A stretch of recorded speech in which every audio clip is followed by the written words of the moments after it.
Okay, so now we've got a couple of scripts running, and if I do the get child item or GCI, we'll see both of them here. Now, what about documenting those scripts? So we have the commands there, but it's really useful to go in and document a script so when you come back to it later, you remember what you were going to do.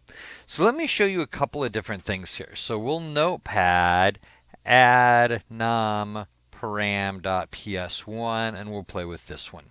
So I can add comments by putting a hashtag, and PowerShell is going to treat anything following the hashtag as a comment. So I'm going to do hash this line creates a new variable and stores the solution to the problem in it. So that gives me a comment now, and that comment, it's not going to impact the way the script runs. So let me go ahead and save here, and I'm going to rerun my script.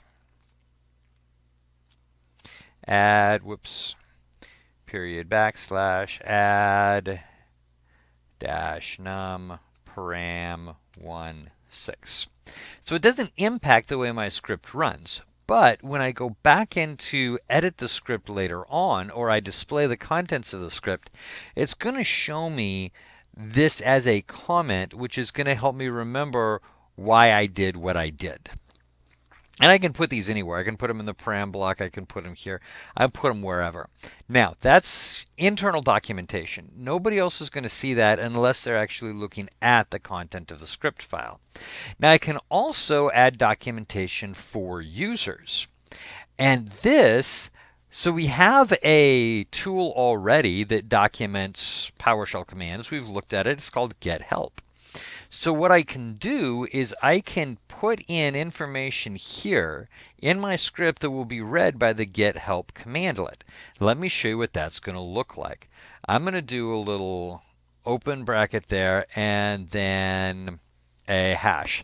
So if you remember, we had a section for our help called synopsis. So I'm going to type dot synopsis, and then I'm going to type my synopsis. This script will add two numbers together. Let me add a description, since that was an option as well. So dot description, not descriptum. All right, description.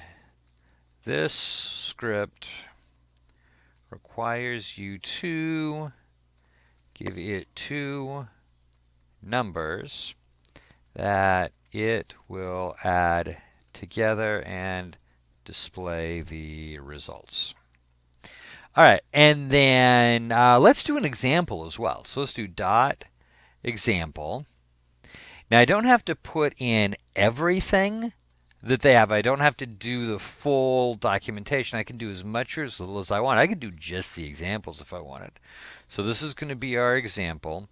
Period backslash add num param 6 8.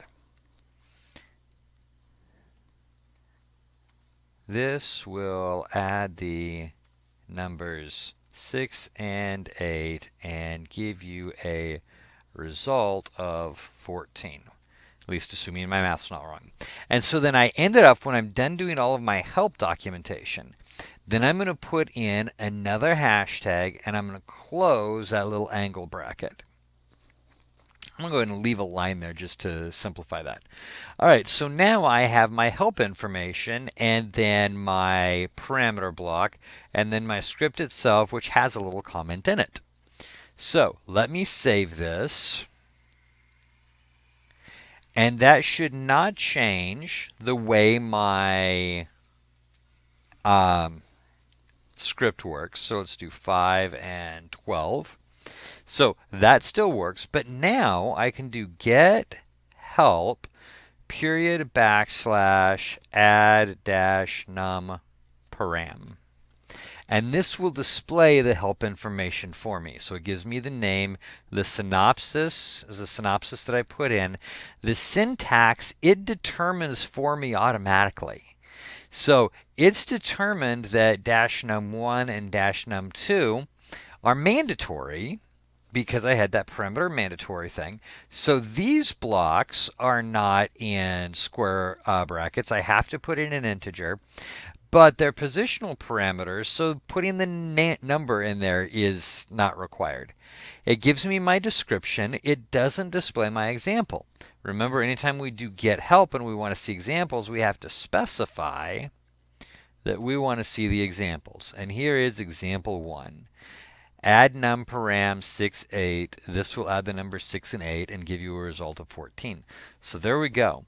We have now a way to document our scripts, both to document them for ourselves using these comments within the script and to add help information to document them for people who may be using our script.